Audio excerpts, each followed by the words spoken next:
Hello everyone, a very good evening to all of you. I'm Shahid Khan. You're watching Wing Se Quran. So dear students, as you know that we have started a video series on Indian polity in which we are trying to cover the general topics of Indian polity from all exams perspective, जिसमें आपका SSB, JK, PSC and SSC सारे exams को हम cover करने की कोशिश कर रहे हैं, क्योंकि आपको पता है डिफरेंट एग्ज़ाम्स में पॉलिटी का डिफरेंट सिलेबस होता है एंड इसलिए हम एक जनरल वीडियो सीरीज़ चला रहे हैं जिसमें हम इंडियन पॉलिटी के जितने भी इंपॉर्टेंट टॉपिक्स हैं सबको कवर करेंगे।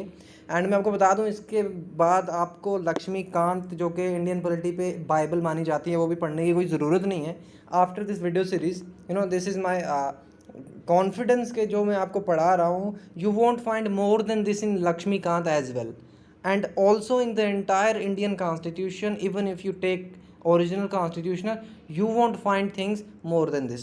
Okay, and चलिए शुरू करते हैं आज की discussion. And one more thing, if you want to come for offline classes, these are the numbers and you can contact us on these numbers and आप आके ऑफलाइन क्लासेस के लिए रजिस्टर कर सकते हैं and you can take offline classes. But let me tell you people that the seats are limited and you have to get yourself registered fast so that you can get the opportunity of having the experience of offline classes. So चलिए शुरू करते हैं हम आज का जो हमारा topic है एंड एक नए टॉपिक को आज हम डिस्कस करने जा रहे हैं। So as you can see this screen, आज का हमारा बहुत ही इंपॉर्टेंट टॉपिक है हर एक एग्जाम के पर्सपेक्टिव से, that is president of India. Okay, so president of India किस तरह से इलेक्ट होता है, किस तरह से इसको रिमूव किया जा सकता है, किस तरह की क्वालिफिकेशन होती हैं प्रेसिडेंट की, क्या पावर्स होते हैं, ये हम इस टॉपिक में डिस्कस करेंगे। एंड ये इसका पार्ट ए रहेगा क्योंकि प्रेसिडेंट टॉपिक थोड़ा सा बड़ा है, तो आपको पता है कि आधे घंटे से ज़्यादा का हमारा वीडियो होता नहीं है। So will try to cover president of India in 2 और 3 पार्ट्स। सो ये इसका पहला पार्ट रहेगा। एंड आज इसमें हम सबसे पहले शुरू करने से पहले मैं आपको बता दूं कि जब हम पार्ट 4 की बात करते हैं, पार्ट 5 की बात करते हैं जब हम, तो पार्ट 5 में आता है union government. And union government की जब हम बात करते हैं तो तीनों चीज़ें आ जाती हैं, आपका एग्जीक्यूटिव भी आ जाता है, लेजिस्लेचर भी आ जाता है एंड जुडिशरी भी आ जाता है। ओके, यूनियन गवर्नमेंट में part 5 of Indian constitution. And जब हम पार्ट 5 ऑफ इंडियन कॉन्स्टिट्यूशन को देखते हैं तो एग्जीक्यूटिव को अलग से पढ़ते हैं, लेजिस्लेटिव को अलग से पढ़ते हैं, जुडिशरी को अलग से पढ़ते हैं। एग्जीक्यूटिव में आपका क्या क्या आ जाता है, एक तो आपका प्रेसिडेंट आ जाता है जो हम आज डिस्कस करने जा रहे हैं, इसके अलावा आपका प्राइम मिनिस्टर आ जाता है, आपका वाइस प्रेसिडेंट आ जाता है, इसी तरह से आपकी काउंसिल ऑफ मिनिस्टर्स जो है वो आ जाती है, COM। ओके, इसी तरह से आपका अटॉर्नी जनरल भी आ जाता है यूनियन एग्जीक्यूटिव में। एंड यही चीज़ आप आज हम शुरू करने जा रहे हैं, यूनियन एग्जीक्यूटिव, एंड जिसमें हम प्रेसिडेंट ऑफ इंडिया को सबसे पहले पढ़ेंगे। So I hope this is clear कि हम क्या पढ़ने वाले हैं एंड कहाँ पे लोकेट कर सकते हैं, क्योंकि मैंने आपको कहा है the best approach of studying polity is to locate the topics first. सबसे पहले हमें टॉपिक को लोकेट करना आना चाहिए। तो यहाँ पे आप देख पा रहे हैं that articles 52 to 78 in part 5 of Indian constitution deal with the union executive, जो मैं आपको ऑलरेडी बता चुका हूँ। एंड इसी यूनियन एग्जीक्यूटिव में क्या होता है, हमारा प्रेसिडेंट भी आ रहा है जो हम आज डिस्कस करने जा रहे हैं। Okay, so now starting 52 article हमारे पास क्या है, it deals with president of India के इंडिया का एक प्रेसिडेंट होगा अंडर आर्टिकल 52।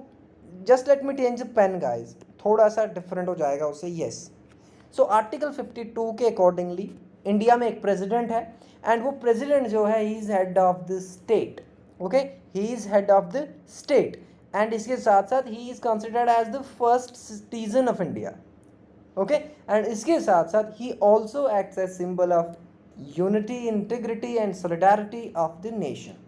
सो ये इंपॉर्टेंट पॉइंट्स हैं, इनको आप याद रखेंगे। स्टेटमेंट्स में इस तरह से पूछा जा सकता है कि president of India president of India acts as a symbol of unity, integrity, solidarity of India, yes और नो, ट्रू और फॉल, ऐसे भी क्वेश्चन आ सकता है। ओके, सो आप ध्यान में रखेंगे इस चीज़ को। He is head of the Indian state. अब हेड ऑफ द गवर्नमेंट जो होता है वो प्राइम मिनिस्टर होता है, ये आप याद रखेंगे। हेड ऑफ द गवर्नमेंट जो होता है वो हमारा प्राइम मिनिस्टर होता है, जो 5 साल के लिए गवर्नमेंट बनती है, उसके बाद हमारा एक नया हेड ऑफ द गवर्नमेंट आ जाता है जो नेक्स्ट 5 साल के लिए होता है। अभी के हेड ऑफ द गवर्नमेंट कौन है, Narendra Modi, prime minister Narendra Modi. Okay, and head of the state हमारे पास, अब इसके इलेक्शंस भी होने वाले हैं, आपको ये भी पता होना चाहिए, तो उसके बारे में हम बात करेंगे। ओके, इसी जो हमारा ये प्रेसिडेंट का पूरा टॉपिक रहेगा कि कौन अपोजिशन में है एंड कौन जो है इलेक्ट कर रहा है, कॉन्टेस्ट कर रहा है इलेक्शन को, तो सारी चीज़ें हम डिस्कस करेंगे।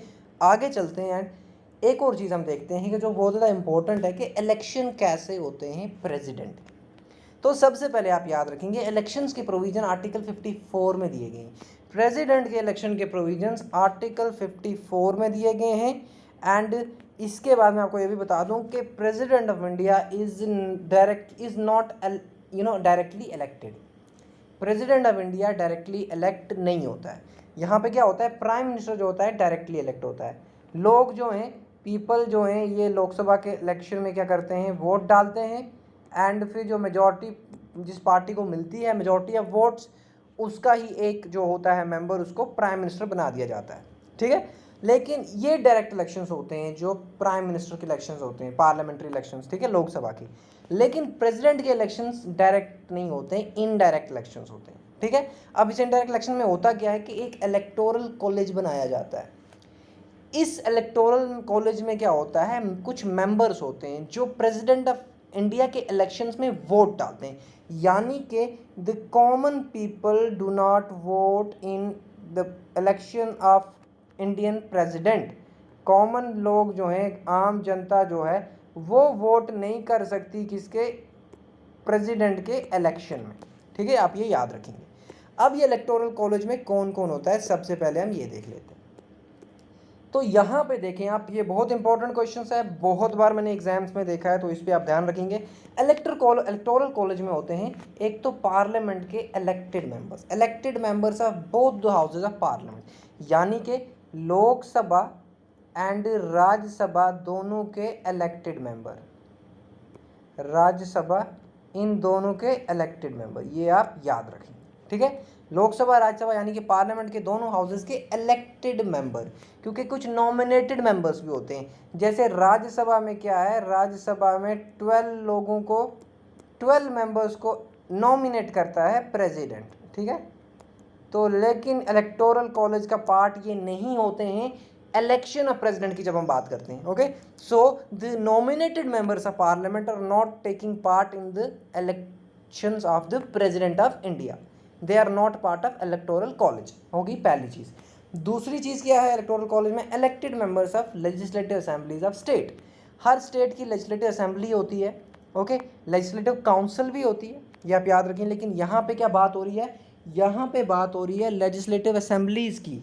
स्टेट्स की जो लेजिस्लेटिव असेंबलीज़ हैं उनके इलेक्टेड मेंबर्स, यानी कि लेजिस्लेटिव असेंबलीज ऑफ स्टेट्स के भी नॉमिनेटेड मेंबर्स नहीं चाहिए, सिर्फ इलेक्टेड मेंबर्स ही वोट डाल सकते हैं किसके, प्रेसिडेंट के इलेक्शन में। तो नॉमिनेटेड मेंबर्स वोट नहीं डाल सकते जो कि लेजिस्लेटिव असेंबलीज के मेंबर होते हैं।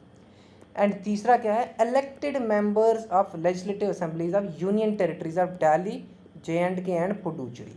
अब ये 3 यूनियन टेरिटरीज़ के ही इलेक्टेड मेंबर्स क्यों, क्योंकि यही 3 यूनियन टेरिटरीज़ हैं जिनकी लेजिस्लेटिव असेंबलीज हैं। बाकी जितनी भी यूनियन टेरिटरीज़ हैं, there are 8 union territories and out of those 8 union territories only 3 union territories are having a legislative assembly. इसीलिए उन्हीं लेजिस्लेटिव असेंबलीज़ के elected members take part in the electoral college and in the elections of president of India. Okay, तो तीनों चीज़ें यहाँ पे elected आप याद रखेंगे। Nominated members are not part of electoral college. अभी तक आई होप ये क्लियर है। इसके बाद आगे बढ़ते हैं हम एंड हम एक और चीज़ देखते हैं कि ये बहुत इंपॉर्टेंट पॉइंट है कि जो इलेक्शंस हैं वो किस तरह से होते हैं, accordance with the system of proportional representation and bye means of single transferable vote and voting is done by secret ballot. ये 3 चीज़ें बहुत इंपॉर्टेंट हैं। कभी कभी क्वेश्चन में पूछा जाता है कि सिस्टम ऑफ रिप्रेजेंटेशन कौन सा है, तो ये प्रोपोर्शनल रिप्रेजेंटेशन है। लेकिन अब ये भी यहाँ पे याद रखेंगे कि ये ओरिजिनल प्रोपोर्शनल रिप्रेजेंटेशन नहीं है। ओरिजिनल कंसेप्ट जो है प्रोपोर्शनल रिप्रेजेंटेशन का वो ये नहीं है, ये थोड़ा सा आप कह सकते हैं कि डाइल्यूटेड फॉर्म है किसका, proportional representation system of elections का। अब जो इंडिया में यूज़ होता है, this is not original system of proportional representation, but president of India के इलेक्शंस में proportional system of representation use किया जाता है। एक चीज़ अब याद रखेंगे।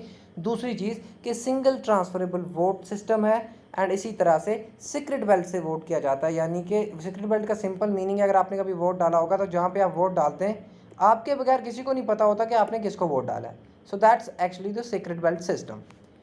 इसके बाद मैं आपको यहाँ पे बता दूँ कि कैंडिडेट को, जब एक कैंडिडेट तब डिक्लेयर किया जाएगा इलेक्टेड प्रेसिडेंट ऑफ इंडिया के ऑफिस में, अगर वो एक फिक्स्ड कोटा जो है वो क्या करता है, एक फिक्स्ड कोटा सिक्योर करता है। ओके, तो ये यहाँ पे आप याद रखेंगे कि एक फिक्स्ड कोटा रखा जाता है, जो कि यहाँ पे मैं आपको बता दूं कि फिक्स्ड कोटा कुछ इस तरह से होता है। ये उतना इंपॉर्टेंट नहीं है, बट फिर भी आप याद रखें कि total votes pooled, total votes जितने भी वोट्स पड़ते हैं डिवाइडेड बाय 1+1, और यहाँ पे भी +1। तो इस तरह का ये फॉर्मूला है, एंड इसके अकॉर्डिंगली एक कोटा, फिक्स कोटा होता है जिसको सिक्योर करना पड़ता है एक कैंडिडेट को, अगर उसको प्रेसिडेंट ऑफ इंडिया का इलेक्शंस को जीतना है।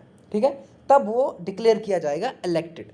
एंड इसके बाद एक और चीज़ आप याद रखें कि जितने भी डिस्प्यूट्स एंड डाउट्स होते हैं इलेक्शन ऑफ प्रेसिडेंट को लेके, जितने भी डिस्प्यूट्स एंड डाउट्स हैं इलेक्शन ऑफ प्रेसिडेंट को लेके, वो सिर्फ क्या हो सकता है उनके रिगार्डिंग सिर्फ सुप्रीम कोर्ट ही इंक्वायर कर सकता है। यानी कि जितने भी doubts, matters related to, conflicts related to president of India के इलेक्शन के होते हैं, उनको डिसाइड कौन करता है, सुप्रीम कोर्ट। ये याद रखेंगे, हाई कोर्ट्स यहाँ पे नहीं चलते, क्योंकि ये यूनियन की बात है, तो यूनियन में टॉप लेवल पे जुडिशरी कौन है, सिर्फ सुप्रीम कोर्ट है। इसलिए सुप्रीम कोर्ट ही देखता है कि किस तरह से क्या कन्फ्लिक्ट है, क्या मैटर है, क्या इशू है प्रेसिडेंट के इलेक्शंस को लेके। एंड इस सुप्रीम कोर्ट का डिसीजन जो होता है दैट इज़ फाइनल। ये भी आप याद रखेंगे कि सुप्रीम कोर्ट का डिसीजन फाइनल होता है। एंड इसके बाद एक और चीज़, that is the election of a person as president cannot be challenged on the ground that the electoral college was incomplete।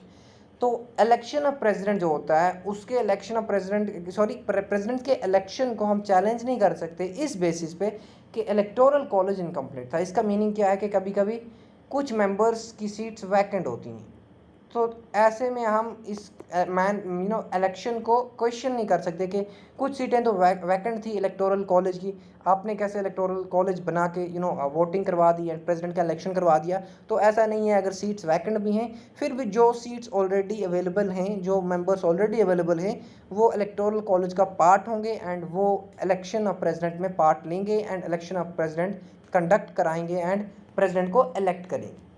Okay, ये आप ध्यान रखेंगे। यहाँ पे एक इंपॉर्टेंट पॉइंट है जो कि यहाँ पे मैंने ग्रीन में इसलिए रखा है इन्वर्टेड कामास में, कि यहाँ पे एक चीज़ है, मैंने आपको बताया proportional representation, original form of proportional representation is not used in India in the elections of president, क्योंकि कॉन्स्टिट्यूशन में तो प्रोपोर्शनल रिप्रेजेंटेशन एक्सप्रेशन यूज़ किया गया है, लेकिन एक्चुअल में प्रोपोर्शनल रिप्रेजेंटेशन यहाँ पे नहीं है। इसको इसलिए कहा जाता है कि इसको हम प्रेफरेंशियल वोटिंग सिस्टम या अल्टरनेटिव वोट सिस्टम कह सकते हैं, क्योंकि प्रोपोर्शनल रिप्रेजेंटेशन वहाँ होती है जहाँ पे दो या दो से ज़्यादा सीट्स पे क्या होने चाहिए, इलेक्शन होने चाहिए, लेकिन प्रेसिडेंट की तो एक ही सीट के लिए इलेक्शन होता है। तो इसलिए प्रोपोर्शनल रिप्रेजेंटेशन इसको टेक्निकली नहीं कह सकते। ठीक है, एंड इसको हम प्रेफरेंशियल वोटिंग सिस्टम या फिर अल्टरनेटिव वोट सिस्टम कह सकते हैं। इसी तरह से सिंगल ट्रांसफरेबल वोट एक्सप्रेशन जो यूज़ हो गई है, इसका भी क्रिटिसिज्म है कि सिंगल ट्रांसफरेबल वोट नहीं होता है, क्योंकि जो वोटर होते हैं वो प्लूरल वोट्स यहाँ पे डालते हैं। यानी कि क्या होता है, यहाँ पे प्रेफरेंसेस सिस्टम होता है, प्रेफरेंसेस सिस्टम होता है किसमें, इलेक्शन ऑफ इंडियन प्रेसिडेंट। तो क्या होता है, एक वोटर जो है, मान लो कैंडिडेट ए है, कैंडिडेट बी है इलेक्शन ऑफ प्रेसिडेंट के लिए, या फिर कैंडिडेट सी भी यहाँ पे हम रख सकते हैं। तो क्या हो रहा है कि वोटर जो है, वोटर प्रेफरेंसेस देगा कि वो पहली प्रेफरेंस किसको देगा, दूसरी प्रेफरेंस किसको देगा, तीसरी प्रेफरेंस किसको देगा। तो इस तरह से प्रेफरेंशियल सिस्टम ऑफ वोटिंग होता है एंड सिंगल वोट नहीं होता है मेंबर्स को, तो मेंबर्स प्लूरल वोट्स डालते हैं। तो इसलिए ये टर्म्स जो हैं proportional representation and single transferable vote, ये काफ़ी वेग हैं। ठीक है, ये काफ़ी वेग हैं क्योंकि ऐसा असल में नहीं होता है। प्रोपोर्शनल रिप्रेजेंटेशन तो दो या दो से ज़्यादा सीट्स के लिए होती है एंड सिंगल ट्रांसफरेबल वोट तो यहाँ पे नहीं होता है इलेक्शन ऑफ इंडियन प्रेसिडेंट में, क्योंकि वोटर्स को प्लूरल वोट्स होते हैं, प्रेफरेंसेस होती हैं। Okay, I hope this is clear. अब एक और चीज़ हमारे पास है, that is qualification for election as president. तो प्रेसिडेंट ऑफ इंडिया बनने के लिए क्या क्वालिफिकेशन होनी चाहिए एक कैंडिडेट के पास?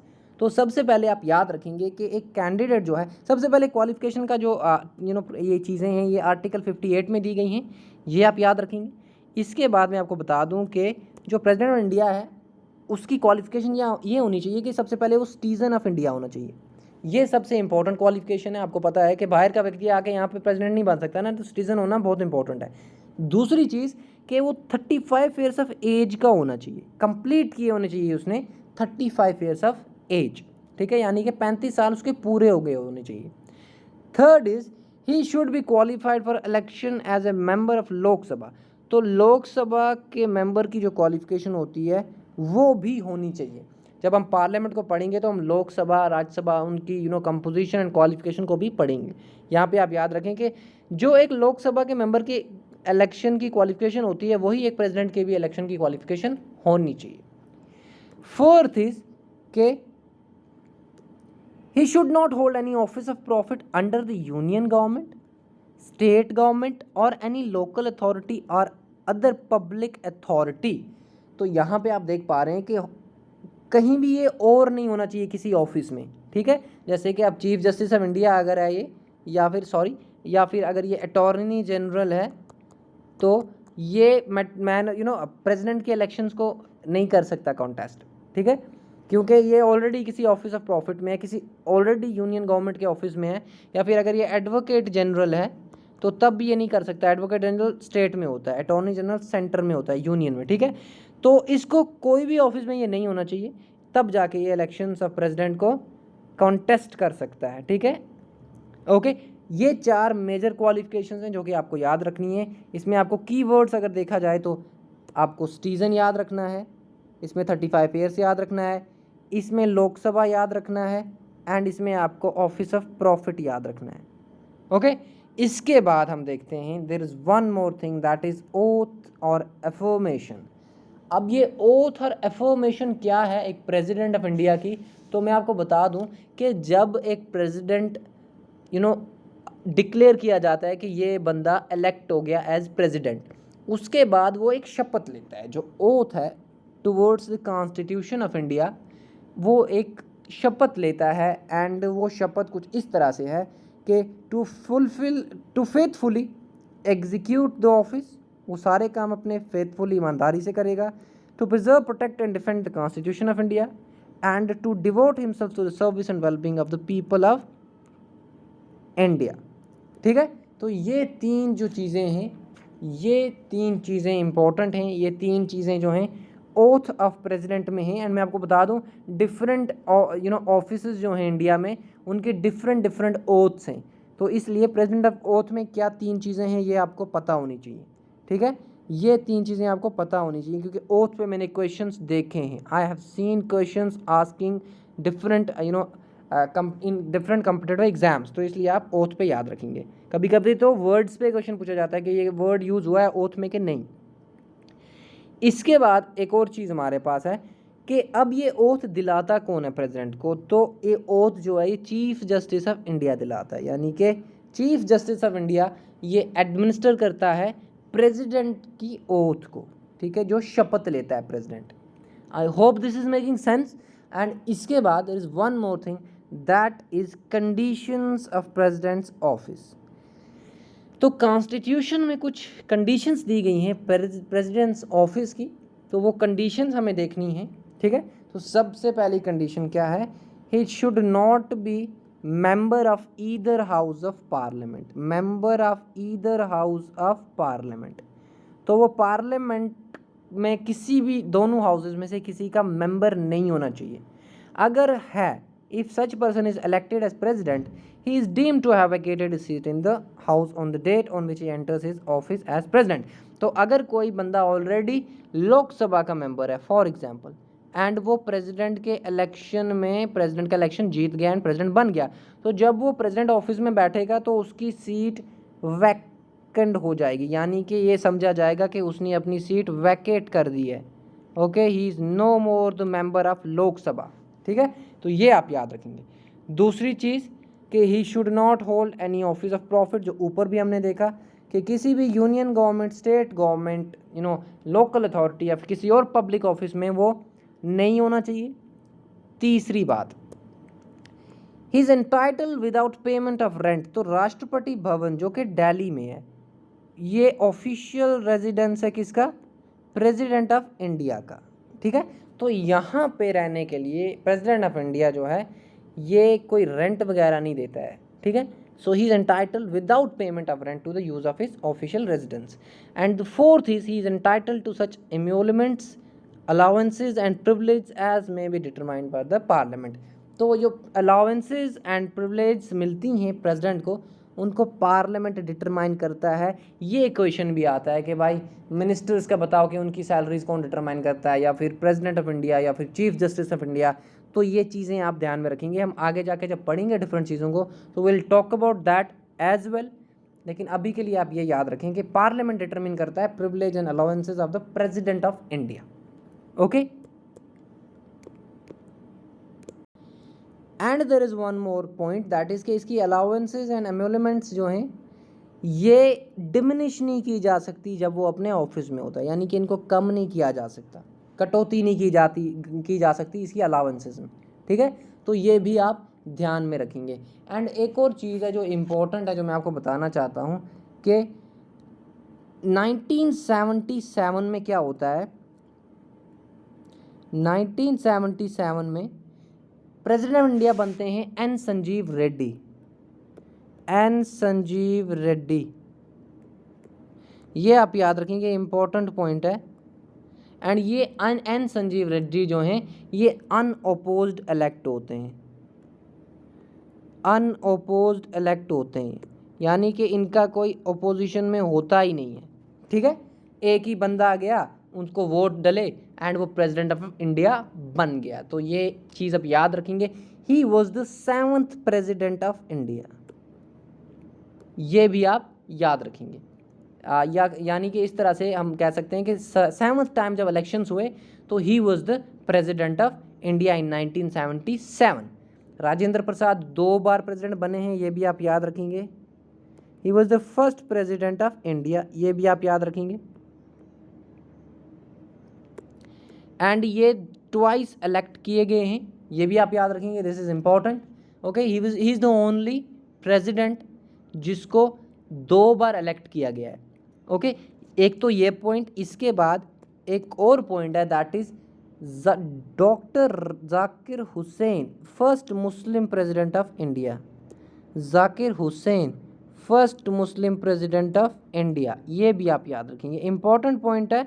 एसएससी एसएसबी एग्ज़ाम से, जेकेपीएससी में शायद इस तरह से ना पूछा जाए, लेकिन अब हम हर एग्ज़ाम को देख के चल रहे हैं, कवर करने की कोशिश कर रहे हैं। So that's why I am talking about this. So yeah this was the first part of president of India. हम नए पार्ट में इससे आगे जो डिस्कशन है उसको कंटिन्यू रखेंगे। Till then, good bye, take care and thank you so much for watching विंग से कुरान।